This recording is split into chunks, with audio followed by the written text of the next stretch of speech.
Comment réagir après un baiser, partie 2 sur 3, réagir à un baiser passionné. Gardez votre partenaire près de vous, gardez votre partenaire contre vous, vos visages presque assez proches pour se toucher. Un baiser fougueux et passionné annonce souvent un développement tout aussi passionné, mais toute cette énergie va se dissiper si vous vous éloignez l'un de l'autre. Restez proche de votre partenaire. Vous pouvez éventuellement l'entourer de votre bras ou bien prendre son visage entre vos mains. En restant collés l'un contre l'autre, vous pourrez continuer à vous embrasser en conservant la même énergie. Recommencez à vous embrasser. Si vous avez l'impression que c'est la bonne chose à faire, vous pouvez recommencer à vous embrasser.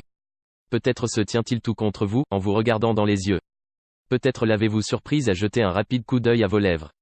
Peut-être êtes-vous tous les deux en train de sourire et en avez-vous tout simplement envie. Si vous procédez lentement, en restant tout contre l'autre, sans chercher à passer à autre chose, vous aurez toutes les chances de laisser la situation évoluer naturellement, probablement vers un autre baiser. À ce stade, vous ne devriez plus avoir besoin de cet article. Profitez de ce moment, en faisant confiance à vous-même et à votre partenaire. Embrassez le visage ou le cou de votre partenaire. Si l'ambiance est torride, embrassez le cou ou les oreilles de votre partenaire. Si vous souhaitez être embrassé à un endroit particulier, dirigez doucement son visage avec vos doigts, en restant l'un contre l'autre. Laissez vos propres lèvres et vos mains dicter l'expérience dont vous avez envie. Descendez si vous souhaitez faire monter le thermostat ou restez en haut si vous préférez apprendre à vous connaître en douceur.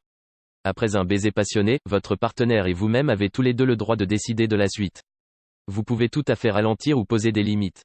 Réfléchissez un instant à la suite. Demandez-vous si c'est une bonne idée de passer à autre chose. Si vous avez envie de faire autre chose que vous embrasser, cela vaut toujours la peine de s'arrêter un instant pour s'assurer que son ou sa partenaire est du même avis. Cela peut sembler étrange, mais ça ne va pas ruiner l'ambiance pour autant. Cela montre simplement que vous respectez votre partenaire. Un baiser n'est pas une invitation à aller plus loin. Un baiser n'est qu'un baiser, cela ne vous donne absolument pas la permission d'essayer d'aller plus loin. Essayez de ne pas vous prendre trop au sérieux. Dans les films, les scènes de baisers passionnés sont souvent intenses, dramatiques et généralement silencieuses.